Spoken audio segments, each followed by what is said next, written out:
Happy birthday, happy birthday, happy birthday to Kasabay ng libo-libong taga-suporta ni dating Pangulong Duterte sa iba't ibang panig ng mundo, nakiisa rin sa Solidarity Rally at picnic celebration ng kanyang ika-80 taong kaarawan ang mga Pilipino at dayuhang taga-suporta niya dito sa International Criminal Court Complex sa The Hague, the Netherlands, Biyernes, March 28. Tumayo pa kami galing sa Cuxhaven, Germany para lang madalaw madalaw ka po sa Taydigong, pero umaasa kami sana makalabas ka na ng maaga. Bring him home! Bring him home! Andito po kami ng mga kaibigan ko just to support Tatay Digong for his birthday. We wish him to be back home. Stay strong, and we are here for you. We pray for your good health and more years to come. Sa kabuuan, tahimik at payapa ang naging pagtitipon ng mga taga-suporta ng pamilya Duterte dito sa ICC. Ayon sa ilan na nanggaling pa sa ibang bansa, babalik pa rin sila dito para magpakita ng suporta sa dating Pangulo.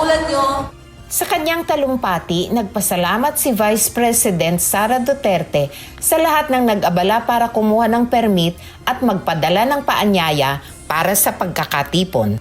Ipinarating din ito ang pakiusap naman ng ICC sa lahat, maging sa mga kawani ng media na huwag kunan ng litrato o video ang fasad at gusali ng detention facility. Maikli, ngunit malaman naman ang pakiusap ng dating Pangulong Duterte sa kanyang mga taga-suporta batay sa pahayag ng pangalawang Pangulo. Sabihin sa ating mga kababayan na kailangan niya ang tulong ng mga PDP senators at ng kanilang mga guest candidates.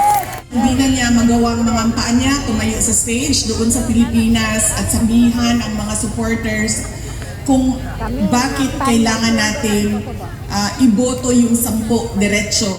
Bukod dito, ayon kay VP Sara, nagpaalala din ang kanyang ama sa kanilang mga taga-suporta na magbantay ng mabuti lalo na sa darating na eleksyon.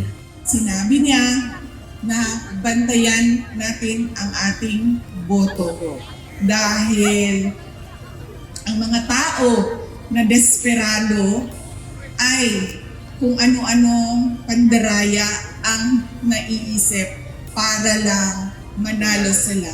Gayon din, nakikiusap ang dating Pangulo maging sa kanyang mga kaibigang abogado sa Pilipinas na huwag nang magtalakay o makialam pa sa kanyang kaso sa ICC.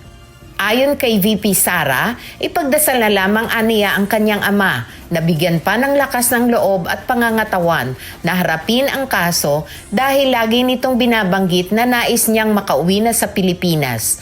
Positibo ito na makakapanungkulan pa bilang mayor ng Davao City.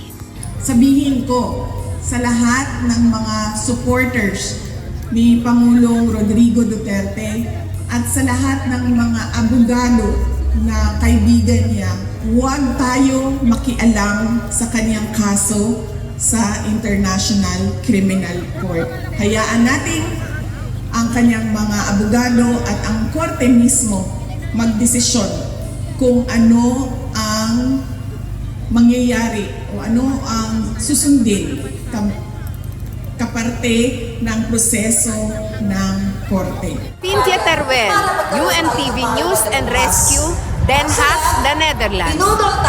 Diyos ang aming sandigan, serbisyo publiko ang aming pinahahalagahan.